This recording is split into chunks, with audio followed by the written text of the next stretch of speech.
Yes, Bwana Yesu asifiwe sana wapendwa. Amen. Kwa majina naitwa Brother Chika Meshak, nimeokoka. Yesu ni mwokozi wa maisha yangu.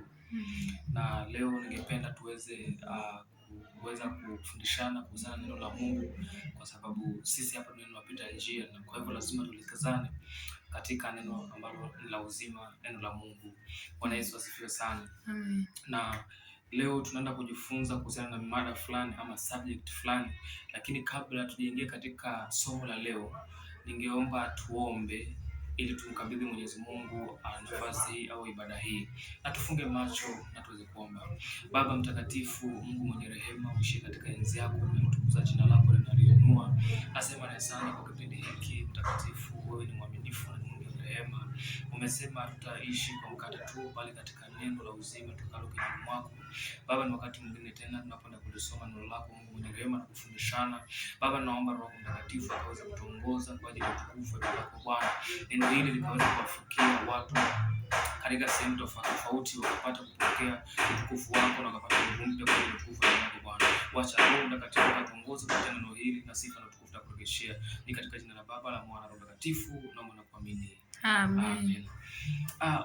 Wapendwa, na hapa leo mada kuu ambayo tunaenda kufunzana ni kuhusiana na the power of prayer, nguvu ya maombi.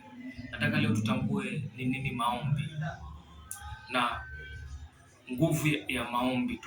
Tujue kwanza maombi ni nini na nguvu ya maombi ni gani. Kuna nguvu gani katika maombi? Kuna faida gani katika maombi? Bwana Yesu asifiwe sana. Maombi naweza sema ni njia mojawapo ya mwokovu au mwanadamu kuzungumza na Mungu wake. Bwana Yesu asifiwe sana. Sisi wanadamu mara nyingi tunazungumza kwa sababu tunakuwa katika ile mazungumzo ya moja kwa moja ama direct conversation ama ile dialogue ya moja kwa moja. Bwana Yesu asifiwe sana. Lakini mazungumzo, kweli mazungumzo kati ya mwanadamu au kati ya mtu mwenye umeokoka na Mungu, lazima kuwe na maombi. Bwana Yesu asifiwe sana. Bila kupoteza muda, ndugu yangu na nitazama malipote ulipo, the power of prayer ama faida ya kwanza ya maombi ni prayer brings a reward. Bwana Yesu asifiwe sana. Maombi huleta nini? Zawadi kwa lugha ya Kiswahili. Bwana asifiwe sana. So if you pray, you will receive or you get a reward from God. Bwana Yesu asifiwe sana.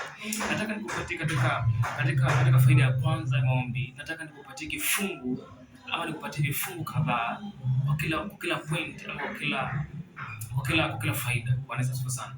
Ili utambue kwamba siongei yangu bali naongea Mwenyezi Mungu. Bwana Yesu asifiwe sana. So niko na Biblia ukifungua Genesis chapter 15. Bwana Yesu asifiwe sana. Mwanzo mlango wa 15. Mwanzo mlango wa 15 mstari wa kwanza. Bwana Yesu asifiwe sana. Bwana Yesu asifiwe sana. Bwana Yesu asifiwe sana. When you read Genesis 15 verse 1 say, after these things the word of God came to Abraham in a vision. Bwana Yesu asifiwe sana.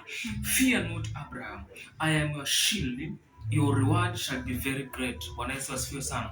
So this is the time now God is speaking with Abraham. Bwana Yesu asifiwe sana. Yaani Mungu anazungumza na Ibrahimu kupitia maono. Bwana Yesu asifiwe sana. Na anamwambia kwamba usiogope. Bwana Yesu asifiwe sana. Don't fear, I am your shield. You mean God is your shield. Whatever you pray, there is something that you will get as a reward from God. Bwana Yesu asifiwe sana. So Abraham is told by God, I am your shield, your reward shall be very great. Bwana Yesu asifiwe sana.